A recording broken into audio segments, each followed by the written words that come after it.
Welcome back नाजरीन आज हमारा जो दूसरा सेगमेंट है वो आज़ाद जम्मू कश्मीर के इलेक्शन है जो 3 फेजेस में हो रहे हैं। पहला फेज़ जो है वो हो चुका है मीरपुर डिवीज़न में, और दूसरा फेज़ जो है वो मुजफ्फराबाद डिवीज़न में होने जा रहा है 2 अगस्त को। इसके बाद फिर 10 अगस्त को होगा पूंछ डिवीज़न के इलेक्शन। तो नाजरीन ये जो इलेक्शन 3 मरहले में ये जो कराए गए, इस पर मैं देख रहा था कि डॉन ने भी अपने एडिटोरियल में ये बात कही है कि इस तरह जो है ना ये 3 फेज़ में करा के ये जो इलेक्शन रिज़ल्ट्स हैं उस पे जो है ना असरअंदाज हो रहे हैं, क्योंकि जब एक फेज़ में एक पार्टी को अक्सरियत मिलती है तो लोगों के जो रुझान है वो चेंज हो जाता है। बात किसी हद तक उनकी सच है, मगर ये सारी बातें जो है ना ये हम अपने पैनल से पूछेंगे, चूँकि धांधली के भी आवाज़ें आ रही हैं। तो मैं सबसे पहले मियाँ अब्दुल वही साहब के पास जाऊँ, क्योंकि आप सियासी आदमी हैं। तो मियाँ साहब, आपका ये जो मीरपुर डिवीज़न में इलेक्शन हुए हैं उसके बारे में जो धांधली की जो आवाज़ें आ रही हैं, रिटोरिक जो statements both the side PP और पीएमएल-एन से, आप क्या कहते हैं?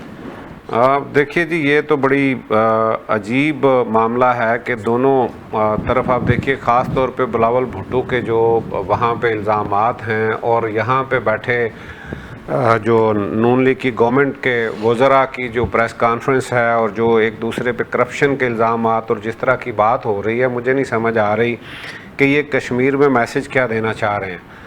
वहाँ पे वहाँ पे जिस तरह के हालात पहले से हैं, मैं समझता हूँ कि ये मुल्क के लिए और ख़ास तौर पे इतनी जो हमारे लिए नाजुक एक मरहला है जो इस वक्त पाकिस्तान के अंदर जो 77-78 साल जिसकी तलाश में इंडिया था, आज हमने वो ख़ुद वहाँ पे हालात पैदा कर दिए और इनकी बातें वहाँ पे और वहाँ पे हालात जिस तरह से हैं, मैं समझता हूँ कि सारे का हल एक ही है। जब तक मुल्क के अंदर जो है जो सियासी इस्तेहकाम नहीं आता, जब तक मुल्क के अंदर सियासी इस्तेहकाम नहीं होगा, मैं नहीं समझता वो कश्मीर हो, वो गिलगित बल्तिस्तान हो, वो कोई भी इलाका हो। धांधली का जो मामला है वो तो पाकिस्तान का कोई भी इलेक्शन, और ख़ास तौर पे वहाँ मैं समझता हूँ कि पाकिस्तान की ये दोनों जमातों के लिए बड़ी तकलीफ़ से ये मैं बात कर रहा हूँ। दावे बहुत बड़े हैं, बहुत बड़े बड़े दावे हैं, लेकिन तकलीफ़ की बात यह है कि उसको आज़ाद कश्मीर ही रहने दिया जाए। उस पर जो इस वक्त पूरी दुनिया के अंदर जो बातें हो रही हैं वो नहीं होनी चाहिए। वहाँ पे जाके इनका उस तरीके से वहाँ पे इन्वॉल्वमेंट जो है, वहाँ कश्मीरी क़यादत को ही बात करने देनी चाहिए। कश्मीरी क़यादत वहाँ पे हमने ये मुझे समझ नहीं आ रही कि ये वहाँ पे जाके जिस तरह के वादे, जिस तरह की वहाँ पे जो उनको चीज़ें जो उनको देना चाह रहे हैं, वो भाई खुदा का नाम है, क्या सिंध में सब कुछ दे दिया, क्या पंजाब में सब कुछ मिल गया, क्या बलूचिस्तान वाले खुश हैं, क्या केपी वाले खुश हैं? आप क्या वहाँ पे जाके क्या बता रहे हैं? आप एक पार्टी कह रही है कि हम कराची बना देंगे, दूसरी पार्टी कह रही है जी हम लाहौर बना देंगे, एक पार्टी कह रही है जी कराची के अंदर जितने रोज़ की जो है ना कत्लो गारत हो रही, जितनी डकैतियाँ हो रही हैं, उतनी लाहौर में जो है ना महीने में नहीं होती। यानी आप वहाँ पे जाके उन्हें क्या बता रहे हैं कि हम लोग यहाँ पे क्या कर रहे हैं, पीने का पानी साफ हम दे नहीं सकते। आज बारिश की वजह से जो हालात पाकिस्तान के अंदर जिन जिन शहरों में जो आपके सामने आपका जो सारा कच्चा चटा खुल गया है, उस पर आप क्या वहाँ जाके बताना चाह रहे हैं? और खुदा का नाम है, आप उनको कश्मीरियों को कश्मीरी जो हैं उन्हें अपने हक राय दें खुद ही, और उधर की जो लीडरशिप है उनको बात करने दें। आप वहाँ जाके अपने जो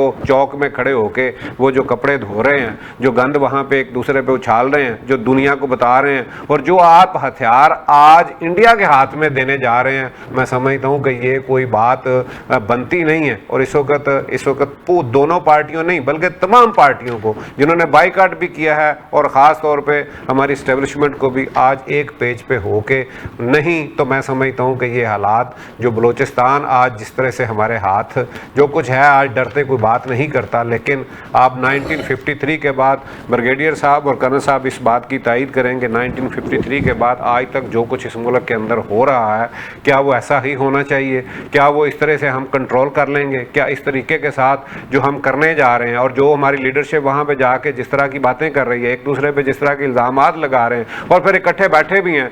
तकलीफ दे बात यह है कि एक कह रहा है ये 47 की गवर्नमेंट है, दूसरे कह रहे हैं कि जनाब ये करप्ट हैं, उन्हीं से वोट लेके सदर बनते हैं, उन्हीं से वोट लेके जो है ना ये असम्बलियों में बैठे हैं और एक दूसरे की मदद के साथ, और कल ये 8 दिन के बाद फिर वहाँ बैठ जाएंगे चंद सीटों के लिए। आज जो एक दूसरे के ऊपर इल्ज़ामात लगा रहे हैं, मुझे समझ नहीं आ रही कि एक दूसरे के साथ कल किस तरह से ये एक दूसरे का सामना कर सकेंगे। अगर तो यही सियासत है तो बड़े तकलीफ़ से कह रहा हूँ कि ये पाकिस्तान के हक़ में नहीं है, पाकिस्तान के लिए बेहतर नहीं है। आने वाला वक्त जो है वो पाकिस्तान के लिए ये लीडरशिप कम अज़ कम इस लायक नहीं है कि जो ये एक दूसरे पर इल्ज़ाम लगा के फिर इकट्ठे बैठने की बात करते हैं। मैं तो समझता हूँ कि आज तमाम स्टेक होल्डर्स को बैठ के पाकिस्तान के लिए, पूरे पाकिस्तान के लिए बात करना होगी और कश्मीरियों को उनको लड़ने दें इलेक्शन, उनको बात करने दें, वहाँ की लीडरशिप को बात करने दें, खुदारा कश्मीरियों को आज़ाद रहने दें। ब्रिगेडियर लियाकत साहब, ये जो इलेक्शन आज़ाद कश्मीर में हो रहे हैं 3 फेजेस में, वहाँ जो रावलाकोट में जो सिचुएशन है, डॉन ने जो अपना अदारिया लिखा है उसमें यह कहा है कि अगर आप इसको डेमोक्रेटिक अगर सलूशन आपको चाहिए तो आप एक free and fair election they दें, तो आप क्या सजेस्ट करते हैं? मेरी सब बात यह है कि हमारा जो जमहूरी रिवाज बन चुका है उसमें अब ये बात एक किस्म की हमारी डेमोक्रेटिक एसओपी बन गई है। इसको स्टैंडिंग ऑपरेटिंग प्रोसीजर फौज में कहते हैं कि जब इलेक्शन हार जाओ तो नताइज कबूल कर दो और धांधली गले में डाल के पीटना शुरू करो कि धांधली हो गई। जहां मैं जीत गया हूँ वहां इलेक्शन बहुत देर हुआ था, वो बहुत साफ शफाफ ईमानदाराना इलेक्शन था। जहां जहां मैं हारा हूं वहां धांधली हो गई, मैं ढोल बजाऊंगा, तमाशा करूंगा, पूरी दुनिया में बदनाम करूंगा मुल्क को। ये हमारा जमहूरी रिवाज बन गया और मैंने इसकी यकीन 1 महीना पहले की थी। सब कुछ रिकॉर्ड पे मौजूद है, व्हाट्सएप के अंदर भी और फेसबुक के अंदर भी, कि जो हारेगा इलेक्शन को नहीं मानेगा, वो सामने हो रहा है। बाकी जहां तक बात है कि ये जो 3 फेज में इलेक्शन हो रहा है ये उनके आइन के मुताबिक है। कश्मीरियों ने खुद फैसला किया हुआ है, जैसे पाकिस्तानियों ने फैसला किया हुआ है कि हम निगरान हुकूमत लाएंगे इलेक्शन करवाने के लिए। पहले हम कहेंगे सुप्रीम कोर्ट से जाके तमाशे करेंगे और सादिक और अमीन लोग इलेक्शन लड़ेंगे और वो सादिक और अमीन लोग इलेक्शन लड़ लेंगे। उनकी सदाकत और अमानत पर हाई कोर्ट और सुप्रीम कोर्ट की मौत और इलेक्शन कमीशन की मौत है ही है। ये सादिक और अमीन लोग हैं, ये हुकूमत बनाएंगे इन वोटों से। वो हुकूमत हम 4.5 साल चलाएंगे, उसके बाद हम खुद ही फैसला कर देंगे कि तुम सादिक और अमीन नहीं हो, तुम इस कदर बेईमान हो कि तुमसे नया इलेक्शन नहीं करवाया जाएगा। इसलिए कुछ और जो वक्ती तौर पे ओहदे ले लेंगे, वजीर आजम के भी, गवर्नर के भी, और मुख्तलिफ ओहदे बन जाएंगे और वो इलेक्शन कर लेंगे और पूरी उम्र के लिए पाकिस्तान के ऊपर मुसल्लत हो जाएंगे कि मैं साबिक वजीर आजम हूँ, मेरे लिए VIP रूम खोलो, अब मुझे गार्ड दो, अब मुझे बुलेट प्रूफ गाड़ी दो। ये तमाशा हमारे आइन में हमने खुद बनाया हुआ है, किसी और ने तो बना के नहीं दिया। ये 3 फेज इलेक्शन जो है ये कश्मीरियों ने खुद अपने आइन में लिखा हुआ है। तो जब उसमें जीते तो बड़ा अच्छा सिस्टम है, जब हारने लगे तो शुरू हो जाती है। बिल्कुल साफ बात है 3 फेज इलेक्शन में कि जो पहला फेज जीत गया उसकी एक हवा बन जाएगी। गरीब लोग ही वो अपने काम करवाने चाहते हैं तो वो फिर जो जीतने लगा है, जो जीतने लगा उसका हो जाता है। ये तो बिल्कुल सही, लेकिन फिर किसने हकीम ने किया सिस्टम अपने आइन में रखे, अपने आइन में आपने सिस्टम रखा है। जब इलेक्शन कमीशन में कागज दाखिल कर रहे थे तो पता नहीं था उस वक्त ना करते, उस वक्त हड़ताल करते कि मैं इलेक्शन नहीं लड़ता, ये सिस्टम ठीक नहीं है, पहले सिस्टम ठीक कर लेते हैं। उस वक्त तो कागज तू तो बाबा 4-5 मेजॉरिटी से जीतोगे, तू तो 95% वोट ले जाएगा और एक और तो ये सिस्टम बुरा लगने लग पड़ा। अब ये सिस्टम में खामियां आ गई हैं। तो हमें ठीक है, मैं इस बात से इत्तेफाक करता हूँ कि हमें पहले rules of the game set कर लेने चाहिए और पाकिस्तान की जमहूरियत से एक रिवाज खत्म होना चाहिए कि जो हार जाए वो धांधली का ढोल गले में डाल के नाचना शुरू कर दे और मैं सड़कें बंद कर दूंगा, मैं ये करूंगा, मैं वो करूंगा। ये नहीं होना चाहिए। जी ठीक है हमें जी। मैं आता हूँ, जिस मैं कर्नल सैफ साहब का टेक ले लूँ। कर्नल सैफ साहब, ये जो जो अब डायस्पोरा जिस किस्म के वहाँ पे हालात हैं, वो क्या कर रहे हैं? इधर हम देखते हैं कि एक कॉन्फ्लिक्ट रावलाकोट में आ गया है और डॉन कहता है कि free and fair election they, democratic solution है, इसके बगैर जो है ना कश्मीर हमारी शहर है गया। वो कश्मीर के जो लोग हैं उन पे उनके ज़ख्म मरहम जो है नहीं रखा जा सकता। इतना अरसा जो है ना वहाँ पे लोग अभी भी हकूक़ की बात कर रहे हैं। ये दूसरा जो 12 जो है अपना सीट्स हैं मुहाजिरीन की, आप अगर इनको कम करके 2-4 इंक्रीज़ कर देते, जो डायस्पोरा की है, जो बाहर के ओवरसीज़ की है, वहाँ एक सीट है स्पेशल सीट, उसमें अगर इंक्रीज़ कर देते तो मेरे ख्याल में कि शायद कुछ ना कुछ तो उनके हकूक़ की जो है ना वो आबियारी हो जाती। आप क्या कहते हैं सर? जी बिस्मिल्लाहिर्रहमानिर्रहीम। नई साहब, 78 साल की बड़ी दुखी दास्तान है जी। पर्टिकुलरली 1958 के बाद। उससे पहले भी टोपी ड्रामा लगा हुआ था। इंडिया कहता था नेहरू उतने पजामे नहीं बदलता जितने पाकिस्तान में वज़ीर आज़म बदलते। देखिए, हमने कोई नेक नामी नहीं कमाई, हमने कॉन्स्टिट्यूशन बनाए और गुआए। शुक्र है 73 का अभी तक एग्जिस्ट कर रहा है बावजूद अमेंडमेंट्स के। जो उसमें कमी है, कमी तो बहुत ही संगीन किस्म की है। कमी तो ये है कि मुल्क के अंदर इंसाफ नहीं है। कमी तो ये है कि किसी को दाद रसी नहीं होती। बगैर रिश्वत दिए हुए कोई काम किसी महकमे में नहीं होता। सही कह रहे हैं आप, बिल्कुल सही। ये आप गिलगित से कश्मीर से लेके ग्वादर तक चेक कर लें, कोई एक महकमा, कोई एक डिस्ट्रिक्ट, कोई एक जिला, कोई एक मुझे जगह बता दें सर। पूरा पाकिस्तान, पंजाब इंक्लूड करें, केपी के भी करें, सिंध भी करें, केपी भी, सब के सब। और मुझे ये बताइए कि जब सारे ही लुटेरे इकट्ठे हो जाएंगे और लुटो और फुटो करेंगे। मुझे सदमा हुआ चंद दिन पहले जब मैंने पॉडकास्ट देखा एक, फिर मैंने उसकी तहकीक की कि ये ठीक है कि नहीं। मोहम्मद सोहरावर्दी पॉडकास्ट कर रहे थे तो खबर ये आई कि पंजाब के और बाकी पाकिस्तान के जो सीनियर ब्यूरोक्रेट्स हैं उनको अरबा रुपए का नुकसान हो गया है और अच्छा। टोटल जो फ्रॉड हुआ है वो खरबों में जा रहा है। अच्छा। फ्रॉड क्या हुआ है? कोई अली विरक साहब हैं कुलीग इनके, उन्होंने पुर्तगाल में 5 स्टार होटल बनाने का चकमा दिया और इधर से कोई ही बंदा किसी का नाम ले लें ऐसा नहीं है जिसने, किसी ने 4 बिलियन, किसी ने 2 बिलियन, मेरे ख्याल को कहते हैं कि सारी उम्र की नहीं तो कम से कम साल की कमाई तो सबने दी। सही। वो कमाई सारी की सारी लेके गायब हो गया। अली विरक पुर्तगाल के अंदर, पुर्तगाल में उसने प्रॉपर्टी खरीदी कि नहीं खरीदी? गालबन साहब का आईजी पंजाब भी, वो भी उसके घर देखा गया था। जी बस ये सारे ही बेचारे अभी मुतासरीन हैं। मुतासरी बेचारे हो गए। मैं इनको एक गुजारिश करूंगा कि ये बेहतर नहीं है कि खुदा का खौफ करके रिस्के हलाल खाएं। अपने बच्चे लायक करें, इस मुल्क की दयानतदारी से खिदमत करें, हुब्बुल वतनी सिखाएं, कौम बनाएं, पाकिस्तान बचाएं। तो सर आप पासबानों से ये रिक्वेस्ट करें, ये जो नैब बना था अब वो डिसफंक्शन क्यों हुआ है? आपने जब लिमिट ही 50 करोड़ से ऊपर वाली करप्शन को नैब जो वो पकड़ेगा तो ये अमेंडमेंट क्यों आई थी? नहीं आनी चाहिए थी।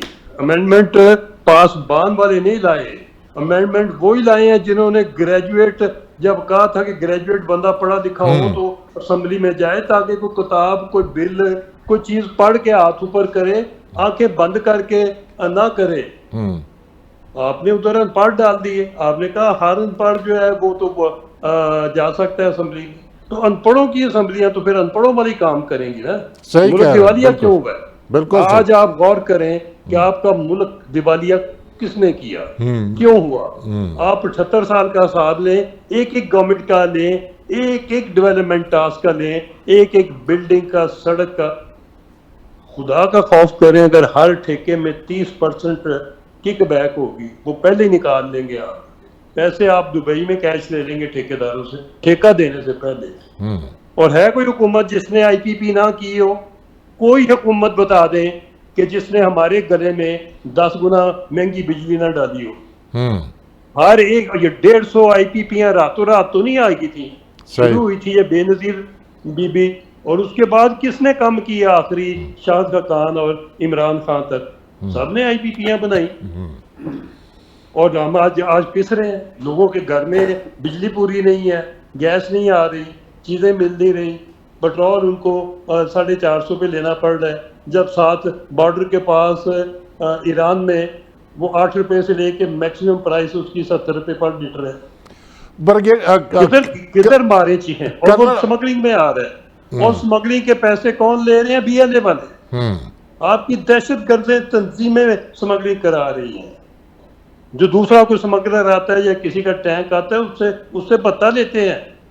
तो अगली सदमे की बात है कि आपके उधर के सरदार, उधर के पॉलिटिशियन, MP MLA, उधर के ब्यूरोक्रेट, किस किस का मैं नाम लूं जो बता दे रहे हैं कि क्या हो गया है। ऐसे मुल्क चलते हैं।